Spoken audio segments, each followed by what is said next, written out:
Yes, us. Welcome to the Kefi Life Podcast. My name is Kefi L, and I'll be your guide to creating a life of Ola Kala, all is well.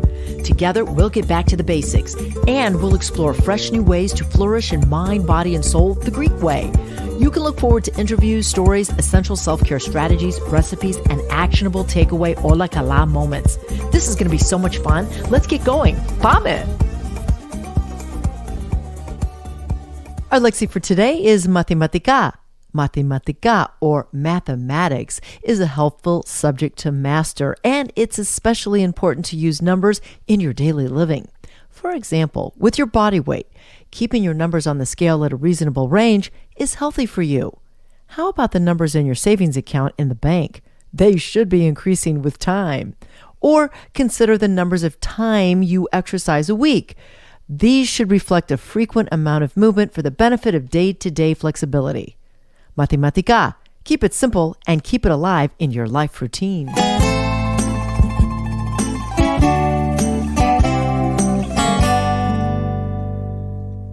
Eleolado, olive oil, has been celebrated in the civilized world for millennia.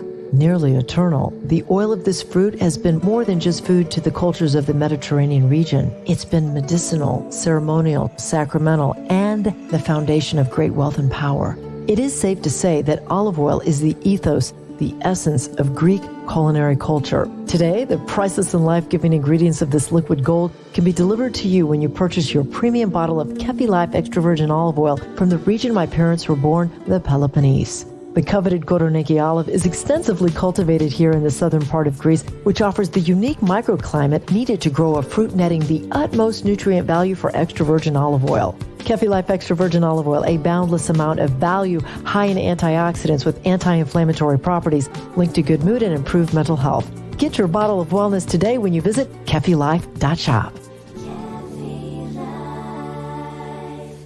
Life is a contact sport. So are relationships. And I, along with the entire 2022 Fenwick High School graduating class, got a whole new perspective on this truism. Roger Finnell, math teacher for 59 years at Fenwick High School, was asked to give the commencement speech to the 2022 class, and his message that day resonates with me to this very hour.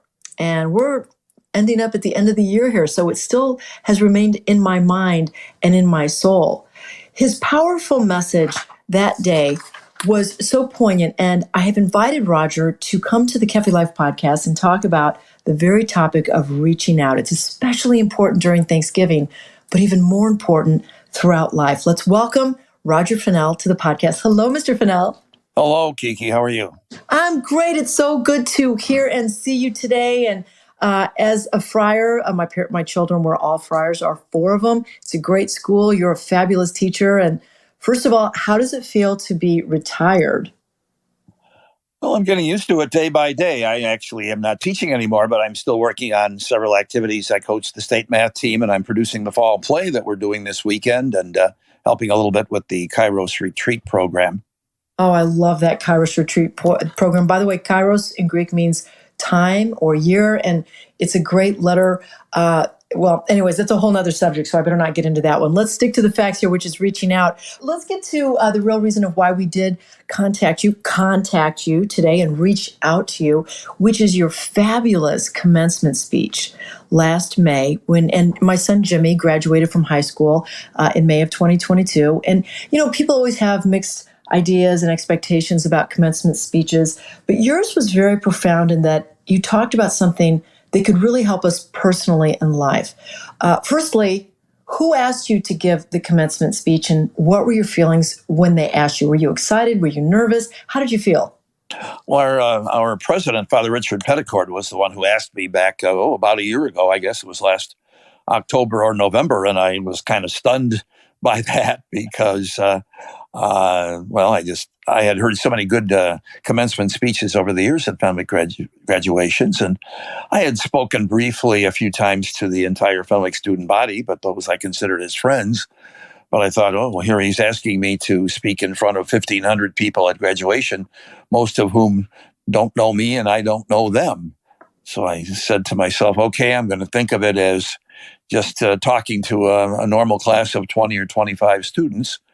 And once I got past the first bit of applause and laughter, then after that, I kind of set sail as I would in class and just let it flow.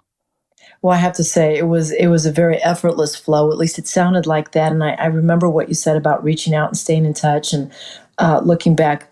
How did you narrow it down to this topic? Am I saying it right that the title, if I can call it that, was, or the subject topic was reaching out? Yeah, you will be found. You will be found. You will be found. Which is a song from the musical Dear Evan Hansen that a number of students are aware of. So I thought that would be a common point of interest to talk about. I started out every year in my senior class. On the last day, I would give a little talk to them, a little words of inspiration, hopefully, that always seemed to go pretty well. And I talked about reaching out to their fellow graduates who they might never see again if they don't make an effort to reach out, and to reach out and to attempt new things and reach out to new contacts in the future. So I thought I would just expand upon that. I'm a big fan of Stephen Sondheim. I've directed about 20 musicals at Fenwick. And so one of his lesser-known plays is Anyone Can Whistle musicals. And the title song from that talks about anyone can whistle, why can't I?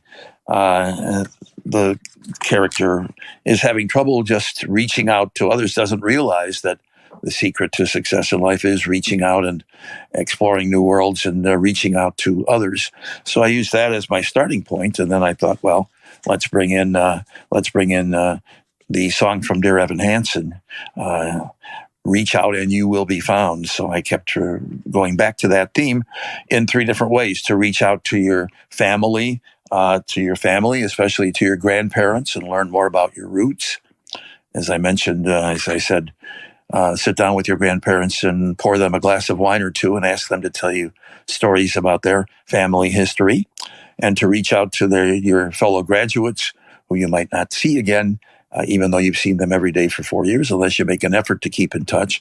And of course, reach out to new people and to gain new experience and new insights into your life in the future. And as you remember, I gave 3 specific examples of cases where I reached out to others, and the long-reaching effects were surprising, to say the least, in all 3 cases. Will you share those with us? Because I think they were very telling. Yeah, for a number of years, I was moderator of the student council, and back in the mid-'80s, the president of the student council was from Riverside, nearby here. And I thought he had a lot of leadership potential, so I kept encouraging him to do more and to reach out to people. And we kept in touch periodically, not that often over the years. And he wound up going to UCLA Film School, and he wound up being a documentary filmmaker. And now he's done 8 documentaries so far and counting over about the last 10 years or so. The second one he did was called IOUSA, about the national debt. And Roger Ebert was still alive at the time and still reviewing for the Sun-Times. And he said, Pat Creedon was his name. I explained it so well. And he gave his documentary 4 stars, which I was really amazed at and proud of Pat for doing that. But when Pat did his first documentary, which was kind of a strange topic, it was about people who write and who are addicted to crossword puzzles. And the interesting thing is that Pat reached out to several well-known people to be interviewed because he knew they were crossword fans. And somehow President Clinton found out about it, and he said, well, I wouldn't mind being in that documentary. So Pat's big coup was an interview with Bill Clinton in that documentary. And his first documentary played in a couple of neighborhood theaters here in the suburbs for a week or two. And 2 different friends contacted me at the time, and they said, we just saw this documentary about crossword puzzles. How on earth did your name get in the credits at the end? And I said, I don't know. And so I was in contact with a couple of weeks later with Pat. And I said, Pat, my name is in the list of special thanks at the end. And he said, yeah. He said, you kept encouraging me so much and kept in touch over the years, and it had a great effect on me. So I put you in the special thanks. And as far as I know now, in every one of his documentaries, my name shows up at the end in the list of special thanks. That's awesome. That's awesome. And he was he did recently, his most recent documentary was called The Loyola Project, and it was about the Loyola basketball team that won the NCAA title in 1963. And they really broke the racial barriers, because at the time black students from the South couldn't enter or play on teams from state schools down south. So he recruited 3 or 4 people from down there, and all of a sudden they won the national championship with not nearly as much publicity as they get now. And so that broke the barrier, and all of a sudden these other schools started, then as segregation went along, started recruiting black players to be on their teams. So he sent me an email saying, I've got this new documentary. I'd like you to see a showing of it in Chicago. And I said, Pat, do you realize that in 1963, that was the year I graduated from Fenwick? He said, no, or from Loyola, rather. And he said, no. And he was kind of taken aback by that. And he actually did a special showing of the film at Fenwick. We had about 200 or 300 people there. And he got up and he showed up that night to introduce it and answer questions afterwards. And he started off by saying, in 1963 at Loyola University, 2 important things happened. They won the NCAA basketball championship, and Roger Finnell graduated. And all my friends in the audience went wild. And so we've been in touch. And then he showed up for. He got word from several people about hearing me mention him at the graduation speech, because at the graduation speech. So he got in touch with me and said how amazed he was that I told that story. And when we had a retirement party for me at Fenwick in June, he flew in from California and was at the party, which I really appreciated. And then the second story was I run the state math team, and we have a junior high math contest coming up in a couple of weeks, actually. And after the contest, as department chair, I would always try to make a quick phone call to the top scorers, telling them why, congratulating them, and telling them why they should come to Fenwick and why they should be on our state math team, by the way, which won the state championship in our division this past year. Congratulations. Woo! Yeah, that was only the second time we'd ever done it. 20 years ago was the first time. Contest has been going on for 42 years, and I was the last original head coach of any school for all 42 years. So about 1993, I guess it would be. I called this one girl from Hinsdale Middle School in Hinsdale, and her father had taught physics at Fenwick for a while, and I congratulated her, told her all the good things, all the good reasons why I thought she should come to Fenwick and be on our state math team. And when I hung up, her father later told me, he said, she said to me, I think Fenwick wants me more than St. Ignatius does. And she wound up coming to Fenwick, and she is now Bridget Esposito, and she is a very beloved and very talented AP physics teacher here. Look at that. So I'd like to take some credit for that, some small credit for that. And more recently, for a little over 4 years ago, I called a boy who was an 8th grader at St. Leonard's Parish School in Berwyn, and I talked to him and gave him the same spiel, why you should come to Fenwick, why you should be on math team. And then I just added one more sentence.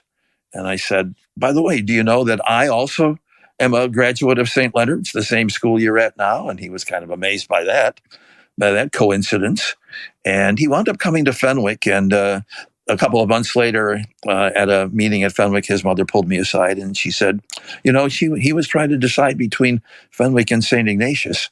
And when you said you also went to St. Leonard's, that's what tipped the scale, and that's when he decided to come to Fenwick. And the outcome of that is 4 years later, last spring, he was one of the main members of our state math team that won the state championship. And he won one of these Chick Evans caddying scholarships. If you know about that, you get a full 4-year ride. It's a great program, and I think we've had the most winners in the country over the years for that. We have a big plaque at school, which we keep adding names to. So he had this full ride to college, to certain colleges of his choice, big colleges. through that. And he turned it down because it turned out he wound up getting accepted to Harvard. And so now a few months ago, he started as a freshman, one of two freshmen. We had our valedictorian also, Katie Nairn, also is now at Harvard. And not only that, but he was elected at graduation. He was elected by his classmates to be the graduation speaker. So one sentence telling him I'm also a St. Leonard's grad led to all of that. The power of reaching out, the power of sharing a mutual experience, the power of talking about something that the other person can identify and relate to is just, it's like you say, you will be found. Well, especially around the holidays, but my main theme was reach out any day, anytime, any place.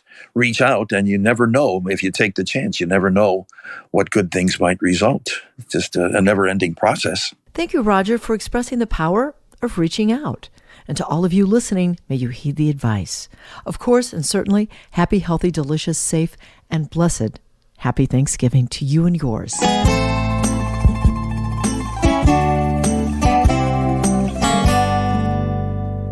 Stay right there. Up next, your weekly takeaway to keep it all as well. Hola, Kala.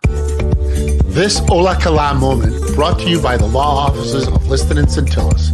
Ranked number 1 by the leading lawyers network since 2010, taking care of all your real estate needs. Encouragement inspires. Encouragement is like a happy pill. When you do it for the sake of supporting another's abilities or talents, as a result, you support their journey and improve yours by being able to use their gift. Encouragement is as simple as, you can do it. Keep going. Thank you for sharing your gifts with me. Encouragement is a way to hola kala, all is well for you and yours. Kefi Vale is the founder of Kefi Life. She is passionate about whole person wellness and living a fulfilled life.